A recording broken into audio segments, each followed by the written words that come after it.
حضرت عمر رضی اللہ تعالیٰ عنہ کا عہد خلافت ہے، بیت المقدس کا محاصرہ کیا گیا، فصیل بڑی اونچی، شہر اندر سے سیلف سفیشینٹ، حملے کا راستہ کوئی نہیں، محاصرہ طول کھینچ رہا ہے لیکن ان کے پاس رسد بھی موجود ہے، پانی بھی موجود ہے، وہ دروازے بند کر کے بیٹھے ہوئے ہیں۔ بالآخر اللہ تعالیٰ کی مشیت کا ظہور کیسے ہوا؟ ان کے کچھ علماء آئے فصیل پر، کہا دیکھو مسلمانوں، تم قیامت تک بھی یہاں پڑے رہو گے محاصرہ کر کے، ہمارا یہ شہر فتح نہیں ہوگا۔ ہاں ایک درویش بادشاہ کے ہاتھوں یہ شہر فتح ہونا ہے، لیکن تمہارے اندر ہمیں وہ نظر نہیں آ رہا۔ ابو عبیدہ بن الجراح رضی اللہ تعالی عنہ امین هذه الامہ، ان کا فوراً ذہن گیا وہ درویش بادشاہ مدینے میں بیٹھا ہوا ہے عمر رضی اللہ تعالی۔ اب ایک اور عمر بھی ہے جو قندھار میں بیٹھا ہے، نقشہ وہی ہے، سادگی کی حد تک نقشہ وہی، بالکل وہی، اپنی آنکھوں سے دیکھا ہے وہی سادگی۔ عمر اول عمر ثانی تھے عمر بن عبد العزیز۔ اب ایک اللہ کے فضل سے اللہ تعالیٰ ایدہ اللہ بنصرتہ، اللہ تعالیٰ ان کی نصرت فرمائے، دشمنوں کو ان کے مقابلے میں نیست و نابود کرے۔ انہوں نے ریکویسٹ بھیج دی کہ حضور تشریف لائیے، یہ شہر فتح ہو جائے گا۔ وہ ہے سفر تاریخی، اتنا طویل سفر، تقریباً 700 میل، ایک اونٹ، ایک خادم، ایک منزل پہ امیر المومنین اوپر بیٹھے، خادم آگے چل رہا ہے، اگلی منزل پہ خادم اوپر بیٹھا ہے، امیر المومنین آگے جا رہا ہے۔ اور جب پہنچے ہیں تو وہ باری تھی خادم کی، انہوں نے ہاتھ جوڑ دیا، حضور خدا کے لیے تم کیا کہیں گے لوگ، وہ میرا برا حال کر دیں گے، تمہیں شرم نہیں آئی؟ امیر المومنین پیدل آگے چل رہے ہیں نکیل پکڑ کر، اور تم بیٹھے ہو اوپر براجمان ہو۔ حضرت عمر فرمایا الدور دورک، نہیں باری تمہاری ہے، بیٹھ۔ اس حال میں پہنچے ہیں، اور پھر یہ کہ ابو عبیدہ بن الجراح آئے ہیں، استقبال کیا ہے تو دیکھا ہے اس حال میں چلے آ رہے ہیں، عمر نکیل پکڑے ہوئے چلے آ رہے ہیں، اور کہتے ہیں کہ کہیں کیچڑ ویچڑ تھا، جوتے خراب ہو گئے تھے، وہ بھی اتار کے ہاتھ میں پکڑے ہوئے، کپڑے تو تھے ہی پھٹے ہوئے۔ انہوں نے کہا بھی حضرت ابو عبیدہ نے، دیکھیے یہ بڑا متمدن ملک ہے، بڑا مہذب علاقہ ہے یہ، آپ ذرا حلیہ اپنا دوست فرما لیں تب جا کے پیش ہم آپ کو کریں گے۔ آپ نے فرمایا نحن قوم اعزنا اللہ بالاسلام، ہم وہ قوم ہیں جنہیں اللہ نے عزت دی ہے اسلام کے ذریعے سے، کپڑوں کے ذریعے سے نہیں، دولت کے ذریعے سے نہیں۔ اسی حال میں گئے ہیں، اوپر سے انہوں نے کھڑے ہو کر نشانیاں دیکھی ہیں، اپنی کتابیں کھولی، ہاں یہ وہی ہے، اچھا لو جی سرنڈر، شہر تمہارے ہاتھ میں۔ خون کا ایک قطرہ نہیں بہا اور بیت المقدس فتح ہو گیا۔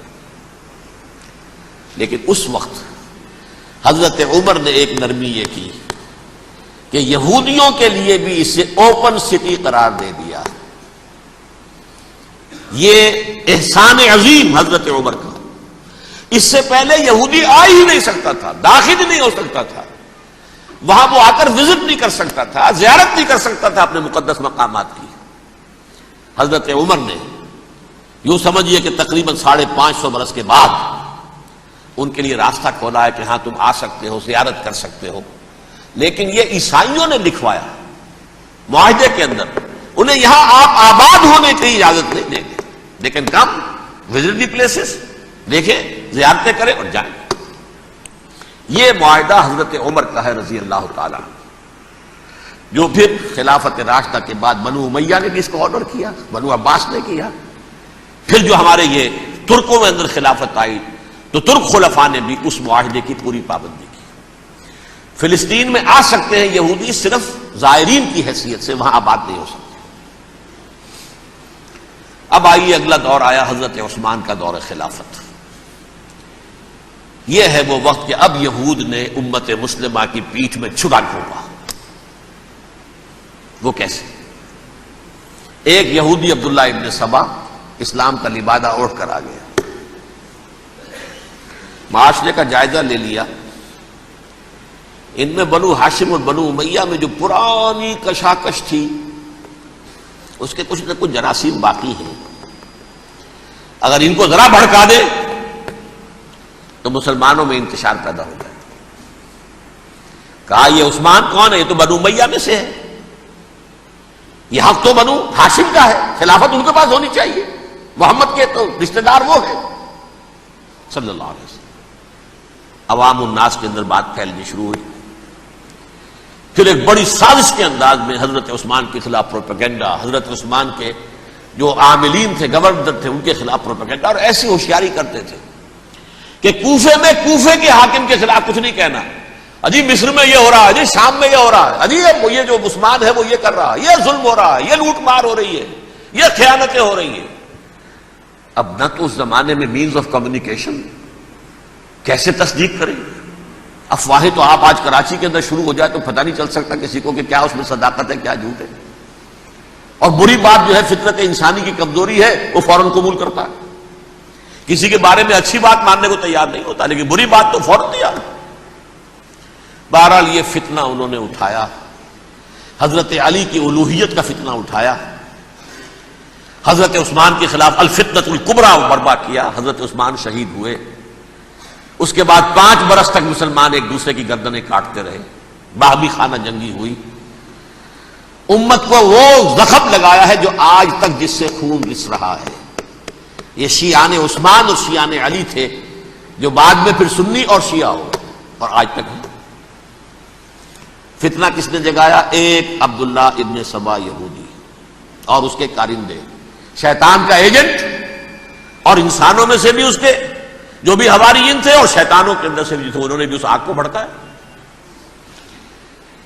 یہ آپ سوچ لیجئے کہ یہ کس نے وہ زخم لگایا؟ یہودی۔ اگلا دور آیا، خلافت راشدہ ختم ہوئی، بنو امیہ کا بھی دور کافی گزر گیا۔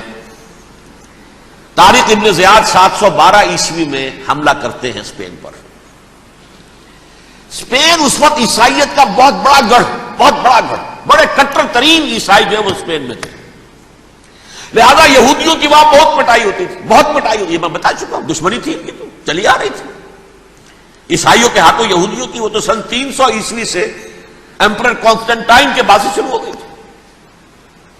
اس حوالے سے یہودیوں نے اس وقت چالاکی یہ برتی، کچھ راستے واسطے بتائے، کچھ مدد کی طارق ابن زیاد کی۔ طارق ابن زیاد نے انہیں اپنا محسن سمجھا، ہسپانیہ فتح ہو گیا تو یہودی چونکہ محسنین کی فہرست میں آ چکے تھے، انہیں بہت اقتدار نصیب ہوا،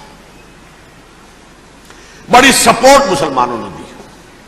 ان کے بڑے بڑے علماء جو اسی دور کے اندر پیدا ہوئے، بڑے بڑے تھنکرز ان کے اسی دور میں پیدا ہوئے۔ بن گوریون جو کہ ایک وزیر اعظم تھا اسرائیل کا، اس نے یہ لکھا اپنی کتاب میں، Muslim Spain was the golden era of our diaspora. وہ ڈائسپورا جو 70 عیسوی سے شروع ہوا تھا اور 1917 عیسوی تک جاری رہا ہے، اس میں سے گولڈن ایرا ہمارا جو تھا وہ مسلم اسپین تھا، ہسپانیہ میں بیٹھ کر ہم نے عیش کیے۔ لیکن وہاں سے انہوں نے اور جو کچھ کیا، یہ تو داستان کے جو بہت سے گوشے ہیں، لیکن میں جس اسٹریٹ لائن میں چل رہا ہوں اس کے اعتبار سے ایک بات سمجھ لیجیے، وہاں بیٹھ کر انہوں نے اب عیسائیت کی پیٹھ میں چھرا گھونپا، پروٹیسٹنٹ مذہب پیدا کیا، تقسیم کر دیا، جیسے شیعہ سنی کی تقسیم، عبداللہ ابن سبا، رومن کیتھولک اور پروٹیسٹنٹ کی تقسیم، یہودی علماء۔ ہوتا کیا تھا؟ ہسپانیہ کی یونیورسٹیاں ہیں، کارڈووا میں ہے، ٹولیڈو میں ہے، گریناڈا میں ہے، غرناطہ، قرطبہ، تولیتلا، اور وہاں آتے تھے لوگ، فرانس سے چلے آ رہے ہیں نوجوان پڑھنے کے لیے، جرمنی سے چلے آ رہے ہیں، اٹلی سے چلے آ رہے ہیں، 3 ہی ملک قریب ترین پڑھتے ہیں سینٹرل جو یورپ کے ہیں۔ یہاں پر جو ہے وہ اسلام جو نور پھیلا رہا تھا اس سے بھی مستفیض ہوئے، جہالت کے جو ہے پردے ان کے وہ چھٹے، اس کے ساتھ ہی وہ یہودی وہاں ان کے اندر جو جراثیم داخل کر رہے تھے وہ اس عیسائیت کے خلاف بغاوت تھی جو اس وقت دنیا میں